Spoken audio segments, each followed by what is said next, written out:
വിശുദ്ധ ലൂക്കായുടെ സുവിശേഷം 1-ാം അധ്യായം 78-ാം തിരുവചനം.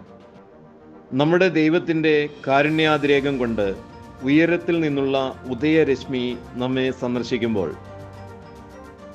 ഈശോയിൽ സ്നേഹം നിറഞ്ഞ സഹോദരങ്ങളെ, സഖറിയ തൻ്റെ ആദ്യജാതൻ്റെ അല്ലെങ്കിൽ സ്നാപക യോഹന്നാൻ്റെ പരിച്ഛേദന സമയത്ത് അവിടെ സന്നിഹിതരായിരുന്ന തൻ്റെ ചാർച്ചക്കാരും സ്നേഹിതരും അയൽവാസികളുമായ ആളുകളോടാണ്, അവർ കേൾക്കാനാണ് ഇത് പറയുന്നത്.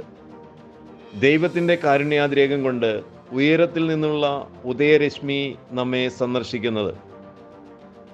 ഇതിന് ഇംഗ്ലീഷിൽ ഉദയത്തിൽ നിന്നുള്ള ഉദയരശ്മി എന്നതിന് ഇംഗ്ലീഷിൽ ഡേ സ്പ്രിംഗ് എന്നാണ് പറയുന്നത്. എന്ന് പറഞ്ഞാൽ പകൽ വസന്തം, ഒരു പുതിയ കാലഘട്ടമാണ് ഇതോടുകൂടി ദൈവജനത്തിന് ലഭിക്കാൻ പോകുന്നത്. എന്താണത്? ദൈവം തൻ്റെ ജനത്തോട് കരുണ കാണിക്കുന്നു. എപ്രകാരം? അത് മനുഷ്യർ അന്വേഷിച്ചോ അവരുടെ ഏതെങ്കിലും ഒരു പ്രവൃത്തിയിൽ പ്രസാദിച്ചുകൊണ്ടോ അല്ല, മറിച്ച് ദൈവം സ്വമനസ സ്വർഗത്തിൽ നിന്നും കരുണ കാണിക്കുന്നു.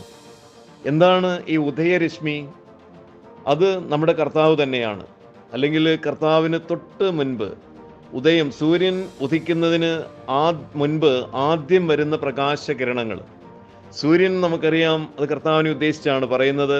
അവൻ്റെ വരവിന് തൊട്ട് മുൻപ് വരുന്ന മുന്നോടിയായ സ്നാപക യോഹന്നാൻ, ഉന്നതത്തിൽ നിന്നും വരുന്ന ഉദയരശ്മി പോലെ, ആദ്യ പ്രകാശകിരണം പോലെ, പരിശുദ്ധ അമ്മയെ പോലെ, ഈശോയുടെ ജനനത്തിന് മുമ്പ് പരിശുദ്ധ അമ്മ ജനിക്കുന്നത് പോലെ, ഈശോയുടെ ശുശ്രൂഷകൾക്ക് മുന്നോടിയായിട്ട് സ്നാപക യോഹന്നാൻ ശുശ്രൂഷകൾ നിർവഹിക്കുന്നത് പോലെ, കർത്താവ് ഈ ഭൂമിയിലേക്ക് ഉന്നതത്തിൽ നിന്നും പ്രകാശം അയക്കുന്നു. പ്രകാശം എന്തിനാണ്? മറഞ്ഞിരിക്കുന്നവ വ്യക്തമായി കാണുവാൻ വേണ്ടിയാണ്. എന്താണ് അന്ധകാരത്തിൽ ഇരിക്കുന്നത് എന്ന് നമുക്കറിയില്ല.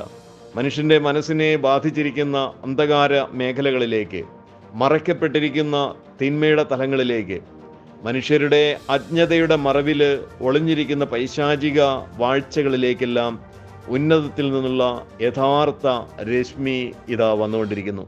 യഥാർത്ഥ പ്രകാശം. ഈശോ പറഞ്ഞല്ലോ, ഞാൻ ലോകത്തിൻ്റെ പ്രകാശമാണ്.